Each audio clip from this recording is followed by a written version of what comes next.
একদিন টুংটুং মদ্যপান করতে করতে তার স্ত্রী এবং সন্তানকে নিয়ে তার শ্বশুর বাড়ি থেকে বাসায় ফিরতেছিল। টুংটুং ছিল একজন মদারু, তবুও টুংটুংকে মদ খেতে দেখে তার স্ত্রী কখনো কিছুই বলতো না, কারণ টুংটুং মদারু হলেও তার স্ত্রী সন্তানকে কখনো না খেয়ে ঘুমাতে দিত না। টুংটুং অনেক সৎ ও ভালো মনের মানুষ ছিল, সে তার পরিবারকে খুব ভালোবাসতো। আসলে টুংটুং মদারু হয়েছিল কারণ সে ছিল একজন গরিব কৃষক। তাকে সবসময় একটা চিন্তা তাড়িয়ে বেড়াতো, যদি কখনো ফসল ভালো না হয় তবে কি হবে, আর যদি তার কিছু হয়ে যায় তবে তার পরিবার কিভাবে বাঁচবে। এই অহেতুক দুশ্চিন্তার কারণে টুংটুং নেশায় জড়িয়ে পড়ে। কিন্তু টুংটুং যে গ্রামে থাকতো সেখানে এক পুরনো রহস্য ছিল।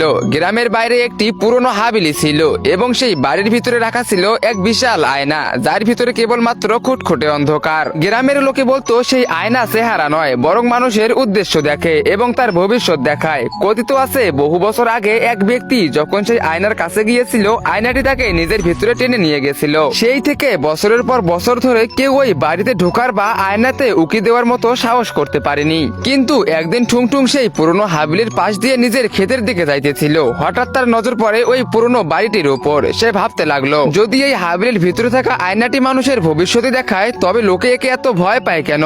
এই ভাবতে ভাবতে টুংটুং সে ধীরে ধীরে বাড়িটির ভিতরে প্রবেশ করলো। তখন সে নেশার ঘরে ছিল, তাই তার মনে ছিল না যে আয়নাটি মানুষের নিয়ত দেখে। তো গাইস, এরপর কি হলো? টুংটুং কি আসলে ওই আয়নাতে তার ভবিষ্যৎ দেখতে পারলো? তোমরা সেটা দেখতে পারবে পার্ট 2 তে।